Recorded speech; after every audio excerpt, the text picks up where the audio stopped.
ઉદાહરણ 1. યુક્લિડની ભાગ પ્રવિધિનો ઉપયોગ કરી 4052 અને 12576 નો ગુસાઅ શોધો. તો આપેલી બે રકમ પૈકી 12576 એ મોટી રકમ છે, એટલે આપણે આમ લખી શકીએ 12576 ગ્રેટર ધેન 4052. એટલે કે 12576 છે તેને આપણે 4052 વડે ભાગાકાર કરીશું. એટલે કે 12576 બરાબર 4052. હવે 4052 વડે આપણે આનો ભાગાકાર કરી જોઈએ. એટલે કે 12576 ભાગ્યા 4052. તો 4052 એટલે 4000 આજુબાજુની રકમ છે, એટલે કે 3 વડે ભાગ હાલશે. તો 3 દૂને 6, 5 તેરી 15, વધી 1 આવશે એટલે કે 0 1 ના 1 અને 4 તેરી 12. જવાબ આવશે 0 2 4, એટલે કે 420 શેષ વધી. એટલે આને આપણે આમ લખી શકીએ કે 4052 ગુણ્યા 3 વત્તા શેષ આપણી 420.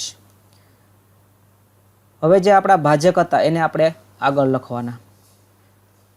તો 4052 બરાબર 420, એટલે કે હવે આપણે 4052 ને 420 વડે ભાગાકાર કરવાનો. જો આપણે એનો આ રીતે ભાગાકાર કરશું તો 9 સાથે ભાગ હાલશે, એટલે કે 420 ગુણ્યા 9 વત્તા શેષ વધશે 272. હવે આપણે એની ગણતરી અહીંયા હું કરતો નથી. ફરી એકવાર જે ભાગફળ આવે તેને આપણે આગળ લઈ જવાના. એટલે કે 420 બરાબર 272. તો 272 વડે ભાગાકાર કરીએ તો 272 એકા 272 થશે. શેષ આપણી વચ્ચે 148. 272 ને પાછા આપણે અહીંયા લખીશું. ફરી વાર એનો ભાગાકાર 148 સાથે કરીએ તો 148 નો 1 સાથે ભાગ હાલશે, વત્તા શેષ આપણને મળશે 124. હવે 148 ને આપણે અહીંયા લખીએ આગળ. તો 148 બરાબર 124. 1 સાથે ભાગ હાલશે, શેષ આપણને મળશે 24. ફરી એક વખત 124 ને આપણે આગળ લખીએ. તો 124 બરાબર 24, એટલે કે 124 ને 24 વડે ભાગાકાર કરીએ તો 5 વડે ભાગ હાલે, વત્તા આપણને શેષ મળશે 4. ફરીવાર 24 ને આપણે આગળ લાવીએ.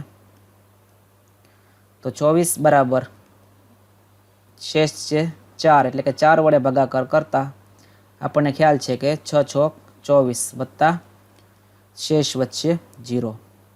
તો આપણને શેષ અહીંયા 0 મળી ગઈ. આ કાર્ય આપણે ત્યાં સુધી કરવાનું હોય કે જ્યારે આપણને શેષ એ શૂન્ય મળી જાય. તો અહીં આપણને શેષ શૂન્ય મળી ગઈ. એટલા માટે શેષ એ શૂન્ય ક્યારે મળી, કયા ભાજકે? તો કે જ્યારે આપણે ભાજકની કિંમત 4 લીધી ત્યારે આપણને આ શેષ શૂન્ય મળી. એટલે આનો ગુસાઅ કેટલો થશે? તો કે ગુસાઅ ઓફ 12576 4052 બરાબર 4. તો દરેક દાખલા જ્યારે પણ એમ કે યુક્લિડની ભાગ પ્રવિધિનો ઉપયોગ કરી અને ગણતરી કરો ત્યારે દરેક દાખલામાં આ રીત લાગુ પડશે અને દરેક દાખલા આ રીતે થશે. બહુ સહેલી રીત છે આ. ઉદાહરણ નંબર 2. દર્શાવો કે દરેક યુગ્મ ધન પૂર્ણાંક એ કોઈક પૂર્ણાંક q માટે 2q સ્વરૂપમાં હોય અને દરેક અયુગ્મ ધન પૂર્ણાંક એ કોઈક પૂર્ણાંક q માટે 2q + 1 સ્વરૂપમાં હોય. એટલે અહીં આપણે એમ દર્શાવવાનું છે કે જો કોઈ ધન પૂર્ણાંક હોય તો એનો સ્વરૂપ જે છે એ 2q પ્રકારનું હોય, અને જો કોઈ અયુગ્મ ધન પૂર્ણાંક હોય તો તેનું સ્વરૂપ છે એ 2q+1 સ્વરૂપ હોય. આવું આપણે દર્શાવવાનું છે. તો આપણે આ દાખલાને પહેલાં સમજીએ. તો ધન પૂર્ણાંકો કયા કયા છે અને એ પણ યુગ્મ. તો યુગ્મ ધન પૂર્ણાંકો એટલે એની અંદર 2, 4, 6, 8થી લઈ અને અનંત સુધીનો સમાવેશ થાય. શું આ દરેકને આપણે 2q સ્વરૂપે લખી શકીએ, એટલે કે 2 ગુણ્યા કોઈ સંખ્યાના સ્વરૂપમાં લખી શકીએ? ચેક કરી જોઈએ. કોઈક સંખ્યા માનો કે 8 છે તો 2 ગુણ્યા 4 તો લખી શકાય છે 2q સ્વરૂપ, જ્યાં qની કિંમત છે 4. 8 પછી આગળ વધતા જાય તો કોઈક સંખ્યા માનો કે 18 આવી તો એને પણ આપણે લખી શકીએ 2 ગુણ્યા 9, એ પણ 2q સ્વરૂપ થઈ ગયું. આમ દરેક બેકી સંખ્યાને આપણે આ રીતે 2q સ્વરૂપમાં લખી શકીએ. અને બીજું આપણે શું સાબિત કરવાનું છે તો કે અયુગ્મ ધન પૂર્ણાંક. હવે અયુગ્મ ધન પૂર્ણાંકો તો કે 1, 3, 5, 7 થી લઈ અને અનંત સુધીના. શું આને આપણે 2q+1 સ્વરૂપમાં દરેકને દર્શાવી શકીએ? તો 5ને મારે દર્શાવવા હોય તો આ સ્વરૂપે, તો 2 ગુણ્યા 2 એટલે કે 4 વત્તા 1, 5 થઈ ગયા. તો આ સ્વરૂપ થઈ ગયું 2q+1 પ્રકારનું. આવી રીતે આગળ જતા જતા જો કોઈક સંખ્યા 21 આવી એટલે કે એકી સંખ્યાઓની અહીંયા વાત છે તો એને પણ આપણે લખી શકીએ 2 ગુણ્યા 10 એટલે કે 10 દુ 20 વત્તા 1, તો એ પણ આપણે 2q+1 સ્વરૂપ થઈ ગયું. આમ આના પરથી આપણે એમ કહી શકીએ કે દરેક બેકી સંખ્યાને આપણે 2q સ્વરૂપે અને દરેક એકી સંખ્યાને આપણે હંમેશા 2q+1 સ્વરૂપે દર્શાવી શકીએ. બસ હવે જે આપણે આ સમજ્યા એનું આપણે અહીંયા લખાણ કરવાનું છે. તો આપણે યુક્લિડના ભાગાકારના પૂર્વ પ્રમેયનું સ્વરૂપ જોયું હતું કે a બરાબર bq વત્તા r. a છે એ કોઈક સંખ્યા છે અને b પણ કોઈક સંખ્યા છે. q છે એ ભાગફળ છે અને r છે એ શેષ છે. તો b ની કિંમત કેટલી લેતા? તો b ની કિંમત એ લેવાની કે જે q સાથે સહગુણકમાં હોય. તો દાખલાની અંદર આપણે રકમમાં જોઈએ તો આપણે q ની સાથે સહગુણકમાં 2 છે એટલે b અહીંયા આપણે કેટલા લઈશું તો કે 2. તો એ કોઈક સંખ્યા છે એને તમે 2 વડે ભાગાકાર કરો તો કંઈક ભાગફળ મળશે. એ ભાગફળ કેવું છે તો કે >= 0 અને કંઈક આપણને શેષ મળવાની સંભાવના છે. તો શેષ કઈ કઈ આવી શકે અહીંયા? તો કાં તો શેષ 0 પણ આવી શકે. જો બેકી સંખ્યા હશે તો 2 વડે એનો ભાગ હાલી જશે એટલે શેષ 0 વધશે. અને જો એકી સંખ્યા હશે અને 2 વડે ભાગાકાર કરશું તો શેષ 1 આવશે. એટલે કે શેષની સંભાવના અહીંયા 2 છે, કાં તો 0 હોઈ શકે અને કાં તો 1 હોઈ શકે. આનાથી મોટી શેષ અહીંયા કોઈ આવશે નહીં. એટલે ધારો કે એ કોઈ ધન પૂર્ણાંક છે, એ કોઈ ધન પૂર્ણાંક છે. એને આપણે એટલા માટે ધારો કે અહીંયા આપણને કીધું છે કે દરેક યુગ્મ ધન પૂર્ણાંક. હવે દરેક એટલે તો કે આ કોઈક એ છે એ ધન પૂર્ણાંક છે અને b બરાબર 2. હવે b બરાબર 2 હોય તો અહીંયા આપણને ખબર છે કે 2 શક્યતાઓ હોય. કઈ કઈ શક્યતા હોય તો કે કોઈક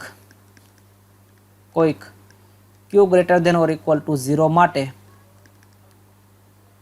જો r બરાબર 0 હશે એટલે કે શેષ 0 વધતી છે તો સ્વરૂપ કેવું થશે અહીંયા આપણને? તો r બરાબર 0 મૂકો અહીંયા તો a બરાબર bq, b ની જગ્યાએ આપણે 2 લીધા તો સ્વરૂપ કેવું મળશે આપણને? એટલે કે જો r બરાબર 0 તો a બરાબર 2q અને કદાચ શેષ 1 વધતી હશે એટલે કે અથવા જો r બરાબર 1 હશે તો તેનું સ્વરૂપ કેવું હશે તો કે એ સંખ્યાનું સ્વરૂપ હંમેશા 2q+1 પ્રકારનું એટલે કે એકી સંખ્યાનું સ્વરૂપ હશે એમ કહી શકીએ. આના પરથી શું લખી શકીએ આપણે તો કે જો a બરાબર 2q હોય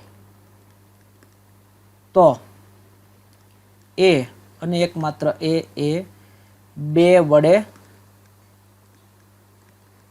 વિભાજ્ય થાય. આવું લખી શકીએ કે એ છે એ 2 વડે વિભાજ્ય છે. કઈ રીતે? તો આપણે તમે જુઓ અહીંયા જમણી બાજુ 2q છે, આને આપણે 2 વડે ભાગાકાર કરી શકીએ. જો આ સંખ્યાને 2 વડે ભાગાકાર કરી શકતા હોઈએ તો ડાબી બાજુમાં રહેલી સંખ્યાને પણ આપણે હંમેશા 2 વડે ભાગાકાર કરી શકીએ, કારણ કે બેયની કિંમત તો સરખી છે. અને આમ પણ ગણિતની અંદર તમે કોઈ પણ સંખ્યા લો, એકી સંખ્યા કે બેકી સંખ્યા, અને એને તમે જો 2 સાથે ગુણાકાર કરો તો એનો જવાબ છે હંમેશા બેકી જ આવે. તમે જોઈ શકો છો અહીંયા એકી સંખ્યા છે, જવાબ બેકી આવ્યો, અથવા તો બેકી સંખ્યા લ્યો તો પણ જવાબ હંમેશા આપણને કેવો મળે? બેકી જ મળે. એટલે જો આને 2 વડે ભાગી શકાય તો એને પણ 2 વડે ભાગી શકાય. એટલે કે એ 2 વડે વિભાજ્ય થાય. માટે શું કહી શકાય? તો કે એ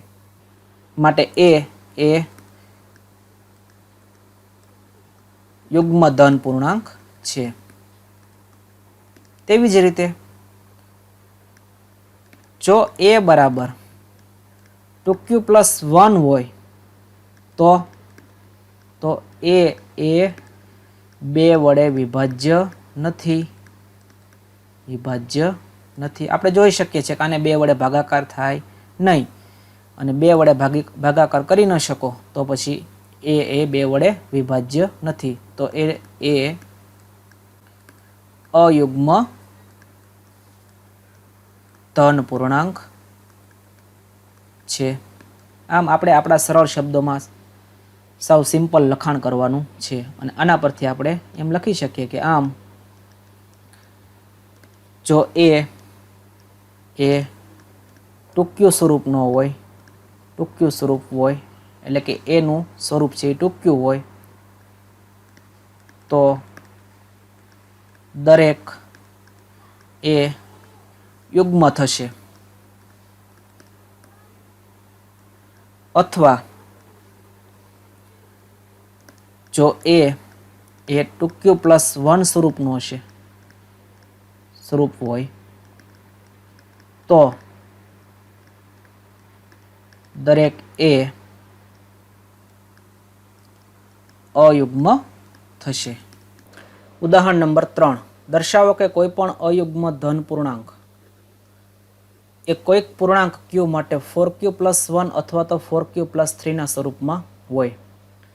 એટલે અહીં આપણે એમ દર્શાવવાનું છે કે જો કોઈ અયુગ્મ ધન પૂર્ણાંક હોય તો એનું સ્વરૂપ હંમેશા 4q + 1 અથવા તો 4q + 3 પ્રકારનું હોય. હવે અયુગ્મ ધન પૂર્ણાંકો આપણને ખ્યાલ છે 1, 3, 5, 7, 9 થી લઈ અને અનંત સુધીના. આ દરેકને જો આપણે 4 ગુણ્યા કોઈક સંખ્યાના સ્વરૂપમાં ભાગ પાડીએ તો કાં તો 1 શેષ વધે અથવા તો 3 શેષ વધે. આ રીતે આપણે એને વહેંચણી કરી શકીએ. ચેક કરી જોઈએ. 5ના મારે ભાગ પાડવા છે તો 4 એકા 4 એટલે કે q ની કિંમત 1 લઉં તો શેષ મને મળશે 1. એટલે કે 5ને જો હું 4 વડે ભાગાકાર કરું તો 4 એકા 4 અને શેષ 1 મળશે. એટલે આ સ્વરૂપ થઈ ગયું 4q + 1 પ્રકારનું. એવી રીતે 9ને ભાગ પાડવો હોય તો 4 દૂને 8 વત્તા કેટલા વધશે તો કે 1. એટલે આ પણ કયું સ્વરૂપ થયું તો કે 4q + 1 સ્વરૂપ થયું. હવે આવીને આવી કોઈ સંખ્યા આપણે 19 લઈએ. 19 એકી સંખ્યા છે, આપણે અહીંયા દરેક અયુગ્મ સંખ્યા જ લેવાની છે. તો 19માં શું લખી શકાશે? 4 ગુણ્યા 4 ચોકે 16 વત્તા આપણને વચ્ચે 3 એટલે કે શેષ 3 મળે. તો આ સ્વરૂપ થઈ ગયું 4q + 3.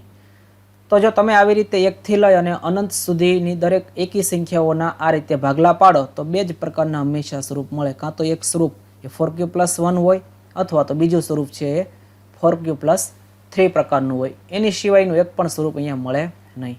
હવે આ જે બાબતની આપણી સમજણ છે એને આપણે અહીંયા થિયરિકલ બાબતમાં લખાણ કરીએ. તો આપણે જેમ ધારીએ છીએ એમ ધારી લઈએ. ધારો કે એ કોઈ અયુગ્મ ધન પૂર્ણાંક છે તથા b બરાબર કેટલા લઈશું તો કે q નો સહગુણક. તો અહીંયા q નો સહગુણક છે 4 એટલા માટે b બરાબર 4. હવે જો b બરાબર 4 હોય તો શક્યતા અહીંયા કેટલા પરિણામો મળવાની તો કે 4 પરિણામ મળે. કયા કયા 4 પરિણામ મળે તો યુક્લિડના ભાગવિધિ પ્રમેય અનુસાર આપણે શું લખી શકીએ તો કે r બરાબર 0 હશે તો એક પ્રકાર મળશે આપણને a બરાબર 4q સ્વરૂપ, અથવા r બરાબર 1 એટલે કે જો એક શેષ વધતી છે તો એનું સ્વરૂપ થશે a બરાબર 4q પ્લસ 1 પ્રકારનું, અથવા r બરાબર જો બે શેષ વધતી છે તો સ્વરૂપ થશે a બરાબર 4q પ્લસ 2, અથવા 3 શેષ વધતી છે તો a બરાબર 4q પ્લસ 3. એટલે આનો મતલબ એવો થયો કે કોઈ પણ સંખ્યાને તમે 4 વડે ભાગાકાર કરો તો આ 4 શક્યતાઓ છે. કાં શેષ 0 એટલે કે એક પણ નહીં વધે, કાં તો 1 વધે, કાં 2 અને કાં 3.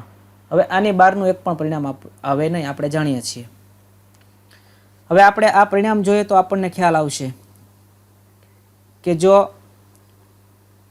એ આપણે અહીંયા કેવો લેવાનો છે, તો કે એ તો આમાં એ છે આપણે કેવો કીધો છે અહીંયા, તો કે અયુગ્મ. હવે એ આપણે દર વખતે અયુગ્મ લઈએ તો આ પરિણામો પરથી આપણને જોતા ખ્યાલ આવે કે લખી શકાય કે જો કે એ અયુગ્મ હોવાથી એ 4q અથવા 4q પ્લસ 2 સ્વરૂપનો ન હોઈ શકે.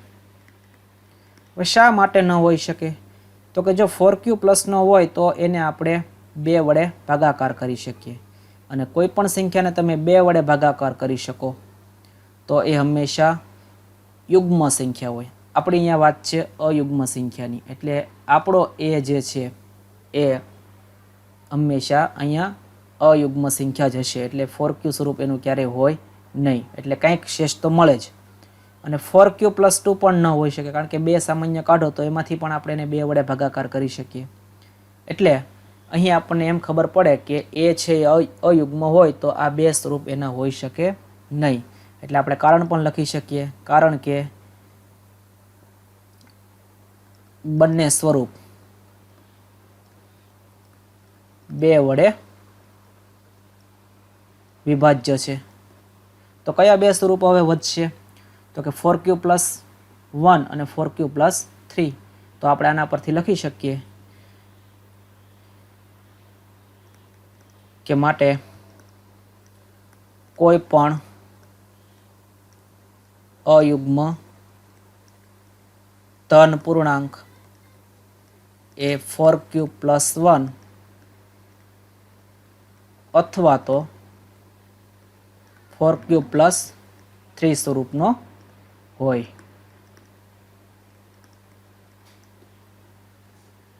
ઉદાહરણ નંબર 4. એક મીઠાઈવાળા પાસે 420 નંગ કાજુ બરફી અને 130 નંગ બદામ બરફી છે. આવી 2 પ્રકારની એની પાસે બરફી છે. તે એવી રીતે આ બરફીઓની થપ્પી સ્વરૂપે ગોઠવવા માંગે કે દરેક થપ્પીમાં બરફીની સંખ્યા છે એ સમાન રહે અને તે તાસકમાં ઓછામાં ઓછી જગ્યા રોકે. આ હેતુ માટે તે દરેક થપ્પીમાં કેટલી સંખ્યામાં બરફી રાખવી જોઈએ. હવે અહીં જોઈએ તો આપણને ખ્યાલ આવશે કે કાજુ બરફી કેટલી છે. કાજુ બરફી છે 420 નંગ, બદામ બરફી છે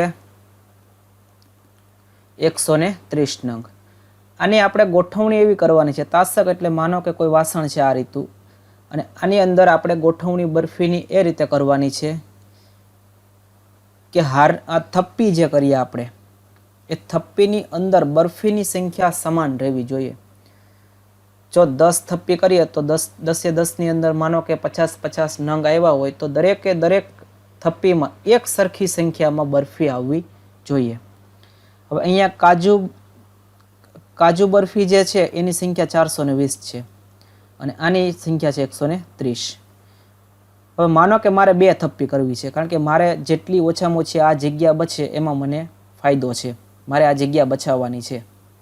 થપ્પી જેટલી મોટી થાય એમાં કાંઈ વાંધો નથી, ભલે ગમે એટલી ઊંચી થાય. તો જો 1 થપ્પી કરું તો 1 થપ્પીમાં હું આને શું કરીશ, તો કે કાજુ બરફીને 420 ને આ ગોઠવી દઉં. અહીંયા 420 અને બદામ બરફી છે એને અહીંયા ગોઠવશું તો અહીંયા કેટલી આવશે 130. તો આ ગોઠવણી હાલશે નહીં, આપણી ખોટી પડશે, કારણ કે આપણને કીધું છે અહીંયા સ્પષ્ટ શબ્દોમાં કે બરફીની સંખ્યા છે કેવી રહેવી જોઈએ હંમેશા, તો કે સમાન રહેવી જોઈએ. તો અહીંયા તો એક થપ્પીમાં 420 આવી ગઈ અને બીજી થપ્પીમાં તો કે 130 જ આવી, એટલે આ ગોઠવણી આપણી ખોટી છે. તો બે લાઈન કરીએ તો 420ના આપણે બે ભાગ પાડીએ તો 210 આવે અને 130ને આપણે બે ભાગ પાડીએ તો 65 આવે, અથવા એક ભાગ રાખીએ તો 130 આવે. તો આમ પણ આપણી ગોઠવણી શક્ય નહીં બને, કારણ કે આની જો બે લાઈન કરીએ તો 210-10ની થાય. બે લાઈન આપણે દોરીએ કાજુ બરફીની તો બેયમાં 210-10 આવે અને આની એક લાઈનમાં કેટલી આવશે તો કે એક લાઈન કરશું તો 130 આવશે અને બે લાઈન કરશું તો 65 આવશે. તો પણ અહીંયા તમે જુઓ તો એક સરખી ગોઠવણી થતી નથી. આપણને અહીંયા એવી જ ગોઠવણી કરવાની કીધી છે કે જેમાં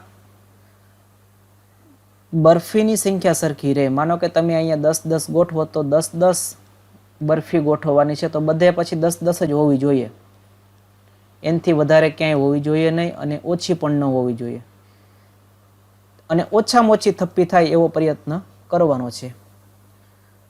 તો ઓછામાં ઓછી થપ્પી થાય અને વધારેમાં વધારે બરફીની આવી લાઈન બને તો એ ગોતવા માટે, એટલે કે મહત્તમ બરફી આપણે કેટલી આવે એક લાઈનમાં, મહત્તમ એટલે મોટામાં મોટી, એટલે કે ગુરુત્તમ એટલે કે ગુસ્સા આપણે મેળવવો પડે. જો 420 અને 130નો ગુસ્સા મેળવીએ તો આપણને એ ખ્યાલ આવે. એટલે સૌથી પહેલાં આપણે 420 અને 130નો ગુસ્સા મેળવવો પડે. હવે કદાચ આપણે આશરે નક્કી કરીએ કે 420 છે, હું 5-5 ગોઠવું એક લાઈનમાં, તો 420ને તમે 5 વડે ભાગાકાર કરો તો 8 પંચાને 40 અને 2 વધે એટલે 8 5 6 20 એટલે કે 84. તો આની લાઈન કેટલી થશે આડી 84 થાય કાજુ બરફીની. અને બદામ બરફી તમે ગોઠવો તો 130ને તમે જો 5 વડે ભાગાકાર કરો તો 5 દૂને 10, 3 વચ્ચે એટલે કે 6 પંચાને 30, તો 26. તો આ આપણને કેટલી લાઈન મળશે આની ટોટલ 26, આની કેટલી મળે 84. તો આ ગોઠવણી તો સરખી થઈ ગઈ કે એક લાઈનની અંદર કેટલી તો કે 5-5. જો આમને ગોઠવતા જઈએ આપણે સતત સુધી તો દરેકમાં 5-5 બરફી આવશે અને આવી 84 લાઈન એ કાજુ બરફીની થઈ જાય અને બાકીની 26 લાઈન છે એ કોની થઈ જશે તો કે બદામ બરફીની. તો આપણી ગોઠવણી તો સાચી પડે, પણ જગ્યા વધારે રોકે છે, આખી ડીશ ભરાઈ જશે. આપણને એમ કીધું છે અહીંયા રકમની અંદર કે તાસકની અંદર ઓછામાં ઓછી જગ્યા રોકવી જોઈએ. હવે ઓછામાં ઓછી જગ્યા રોકવા માટે 5 કરતાં વધારે કોઈ મોટી સંખ્યા છે એવું આપણે વિચારવું પડે કે જો 5-5માં તો આ શક્ય છે જ, આવી રીતે તમે 2-2ની ગોઠવણી કરો તો પણ શક્ય છે, કારણ કે 2-2ની કરો તો આપણને ખ્યાલ છે કે 420 છે તો 2-2ની કરો એટલે 210 લાઈન થાય કાજુ બરફીની અને 130 નંગ બદામ બરફી છે તો એની 2-2ની ગોઠવણી કરો તો 65 આવે, તો પણ શક્ય છે. 5-5માંય શક્ય છે, પણ મોટામાં મોટી ગોઠવણી થાય તો જગ્યા છે એ ઓછામાં ઓછી આપણી બગડે. તો એના માટે આપણે ગુસ્સા મેળવવો પડે. તો 420 અને 130નો ગુસ્સા આપણે મેળવીએ યુક્લિડની ભાગ પ્રવિધિ અનુસાર.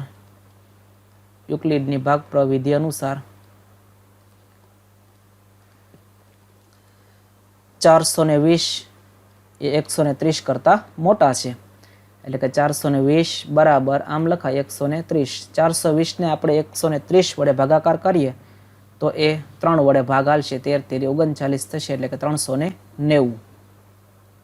તો કેટલા વધશે અહીંયા તો કે 30 વધશે.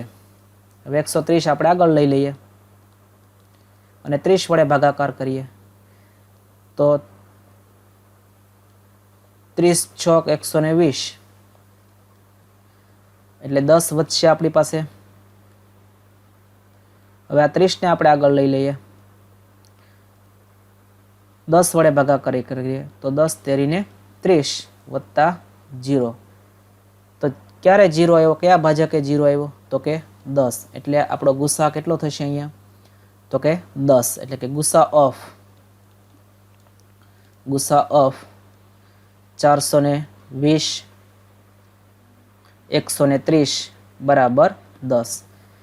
હવે આનો મિનિંગ શું થયો? ગુસા 10 આવ્યો એનો મિનિંગ તો કે 420 અને 130, એમાં 420 છે બદામ કાજુ બરફી છે અને 130 છે બદામ બરફી છે. તો 420 જે બદામ કાજુ બરફી છે એને આપણે 10-10ની લાઈનમાં ગોઠવવાની છે. એટલે કે આ વાસણ હોય આપણે તો આવી રીતે 10-10, 3 4 5 6 7 8 9 અને 10, એક લાઈન પૂરી. પછી બીજી લાઈન શરૂ કરવાની. એમાંથી ક્યાં સુધી જવાનું? તો કે 10 સુધી.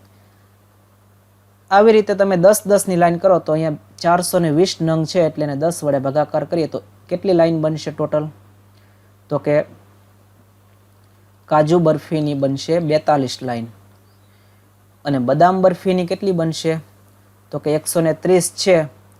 હવે 130ને આપણે 10-10 ગોઠવતા જઈએ તો આપણને ખ્યાલ આવી જાય કે ટોટલ લાઈન છે અહીંયા કેટલી બનશે? 13 લાઈન બનશે. બરાબર, 10 વડે ભાગાકાર કરો તો ખ્યાલ આવી જાય. તો અહીંયા જોઈ શકો છો તમે કે જો આ રીતે ગોઠવણી કરવામાં આવે તો એક પણ લાઈનમાં એક પણ બરફીની સંખ્યા ઘટતી નથી કે નથી છેલ્લે એક વધતી. પરફેક્ટલી ગોઠવાઈ જાય છે. આમાં પણ પરફેક્ટલી ગોઠવાઈ જાય છે અને ઓછામાં ઓછી જગ્યા રોકાય છે. હવે આપણને એક એવો વિચાર આવે કે 10 કરતાં કોઈ મોટી સંખ્યા ન મળે કે જેથી કરીને જગ્યા છે હજી વધારે બચાવી શકીએ. તો જો આવો આપણે પ્રયત્ન કરીએ 11 12 13 વારાફરતી લેતા જઈએ અને ગોઠવતા જઈએ તો એવી એક પણ સંખ્યા હવે તમને એનાથી મોટી નહીં મળે કે 442ને તમે અને 130ને તમે વ્યવસ્થિત બંનેને સરખી સંખ્યામાં વહેંચી શકો. હા, એકને ગોઠવી શકતા હશો તો બીજાને નહીં ગોઠવી શકો. એવી ને એવી સંખ્યા એક 20 છે. માનો કે તમે આને 20 વડે ભાગાકાર કરો 420ને તો 21 જવાબ આવે. એટલે કે 21 લાઈન થાય 20-20 બરફીની. કાજુ બરફી તો ગોઠવાઈ ગઈ, પણ આને તમે 20 વડે ભાગાકાર કરશો તો કે 20 છંગ 120 થાય તો 10 બરફી વધશે છેલ્લે, અને 10 બરફી વધશે તો એક હાર તમારી અધૂરી રહેશે અને એ આપણા નિયમની વિરુદ્ધ છે. કારણ કે આપણને સ્પષ્ટ શબ્દોમાં કીધું છે કે દરેક લાઈનમાં એક પણ બરફી ઘટવી ન જોઈએ અને એક પણ વધવી ન જોઈએ.